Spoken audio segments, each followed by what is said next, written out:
Bonjour à tous, merci de suivre RTI 1. Bienvenue dans ce 6h30. La Côte d'Ivoire et la construction de la résilience régionale face aux incertitudes mondiales, c'est la thématique autour de laquelle s'est tenu le panel de haut niveau lundi à Abidjan, en marge de la cérémonie de remise du rapport 2024 sur le développement économique en Afrique de la CNUSED, conférence des Nations Unies sur le commerce et le développement, un panel animé par le Premier ministre Robert Begré-Mambé et la secrétaire générale de la CNUSED. Le reportage de Jean-Luc Bongbo.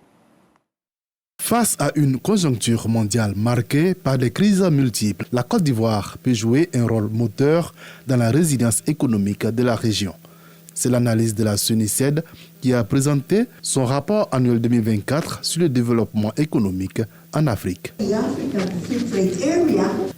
Le continent africain est un immense terreau d'opportunités, y compris la Côte d'Ivoire. L'économie croît comme il se doit. La Côte d'Ivoire a réussi à créer un environnement économique favorable en investissant dans les secteurs clés comme les infrastructures et l'éducation. Elle a su identifier les secteurs qu'il faut pour diversifier son économie. L'objectif de ce panel de haut niveau était d'explorer les pistes pour maximiser les opportunités de commerce et de financement et d'élaborer des stratégies pour ancrer durablement la Côte d'Ivoire dans le paysage économique régional et mondial. Il ne faut jamais se satisfaire des succès, il faut les apprécier, mais se remettre en cause pour se relancer.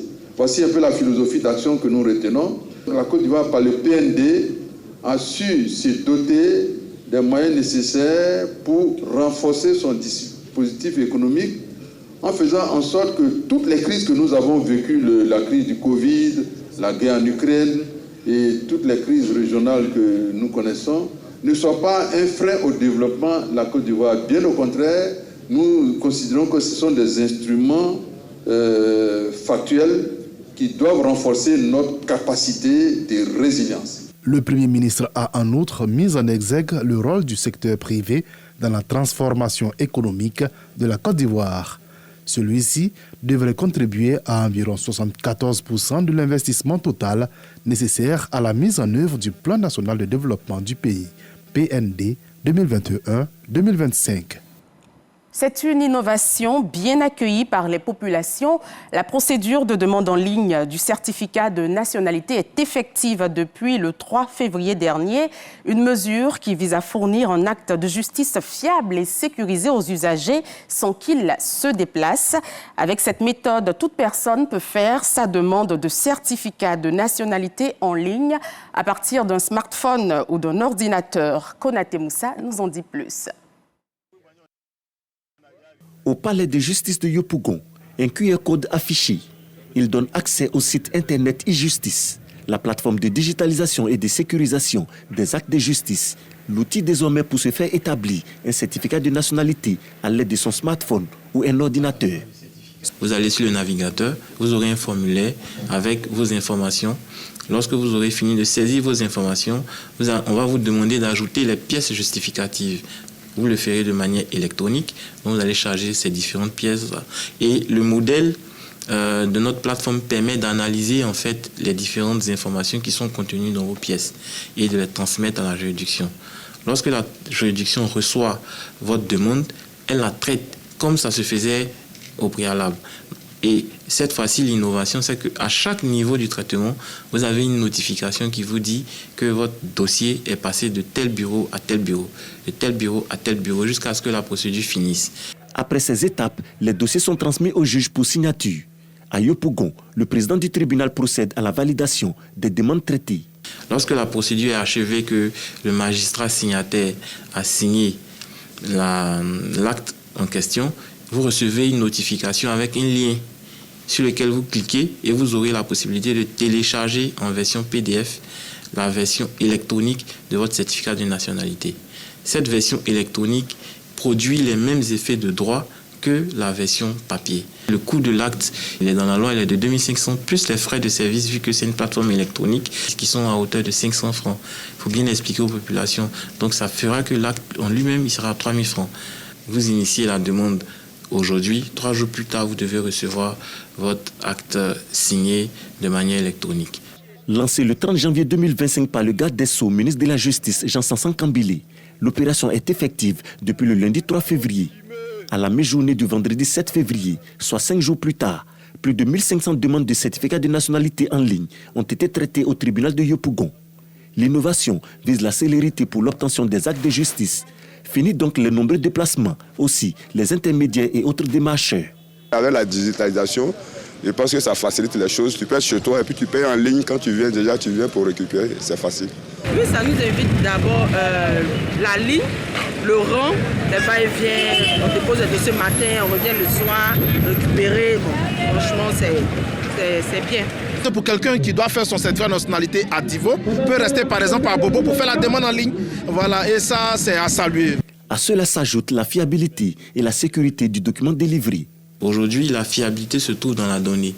Donc, que ce soit sur une feuille blanche où vous imprimez, l'administration aura tous les moyens de vérifier l'authenticité de votre document. C'est infalsifiable et il y a un système de cryptage de données qui est l'un des plus performants au monde aujourd'hui qui est utilisé dans ce système-là.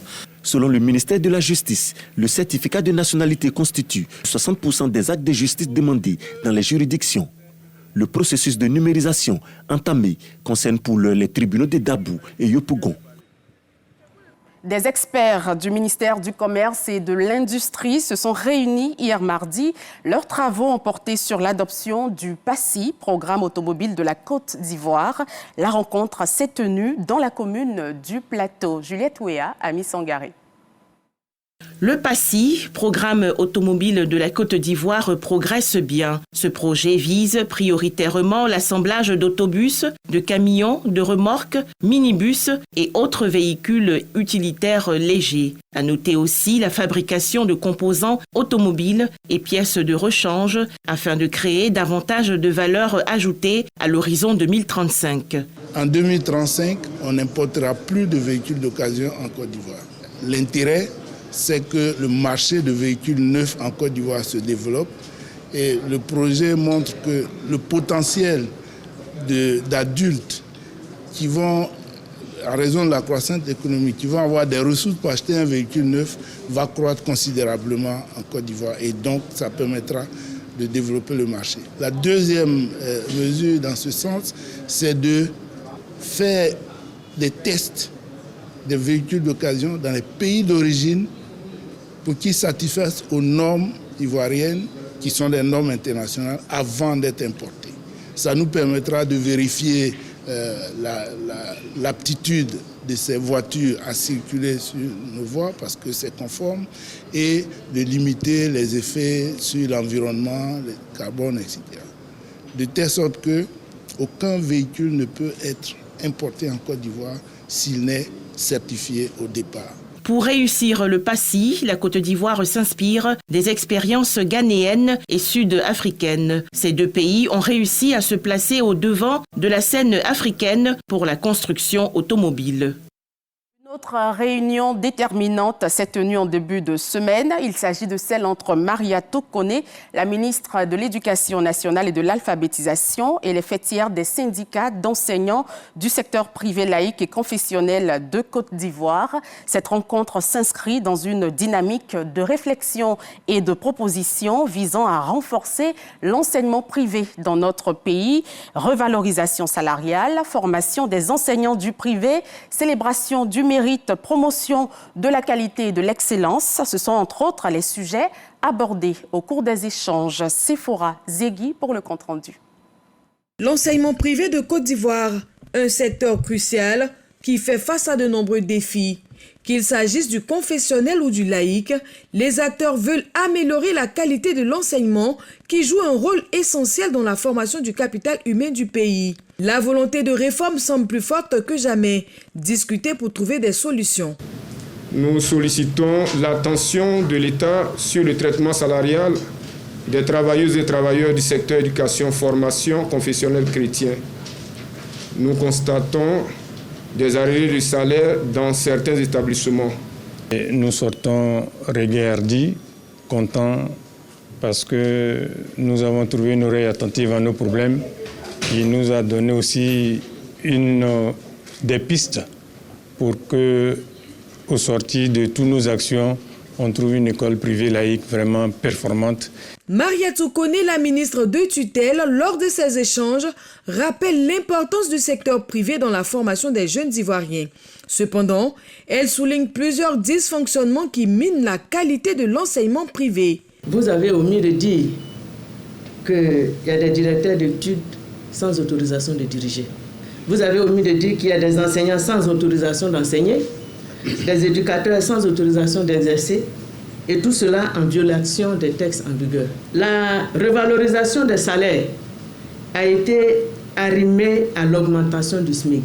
Et cette augmentation de 60 000 à 75 000 est l'aboutissement de concertations entre le gouvernement et les organisations professionnelles d'employeurs et d'employés. N'est-ce pas? Mais reconnaissez aussi que c'est vous-même qui violez les textes que l'État prend pour vous protéger. Si les problèmes paraissent nombreux et complexes, la volonté commune de réformer et d'améliorer l'enseignement privé en Côte d'Ivoire semble forte. Mariatou Koné a de son côté exprimé son engagement à collaborer avec les syndicats pour mettre en place des mesures correctives et trouver des solutions adaptées à chaque problématique. Dans l'actualité sur le continent, la suspension d'une grande partie de l'aide étrangère américaine pour 90 jours inquiète les acteurs de la lutte contre le sida. Des centaines de programmes sont menacés en Afrique, parmi eux le PEPFAR, un plan d'urgence créé en 2003 sous la présidence de George Bush et qui a permis de sauver plus de 25 millions de vies dans 55 pays. Selon l'ONU, son interruption pourrait causer la mort de plus de 6 millions de personnes en 4 ans. Et terminons avec cet important rendez-vous, une réunion des ministres des Affaires étrangères des pays du triangle de Weimar, composé de la France, de l'Allemagne et de la Pologne, est prévue ce mercredi. Rejoints par les chefs de la diplomatie espagnole et italienne, ils s'entretiendront ensuite avec leurs homologues ukrainiens et britanniques, alors que l'administration Trump tarde à dévoiler son plan de paix pour l'Ukraine. Les Européens en attendent des précisions avec impatience. C'est la fin de cette édition. Merci de l'avoir suivi. Je vous retrouve demain. Bonne journée. Restons prudents sur les routes.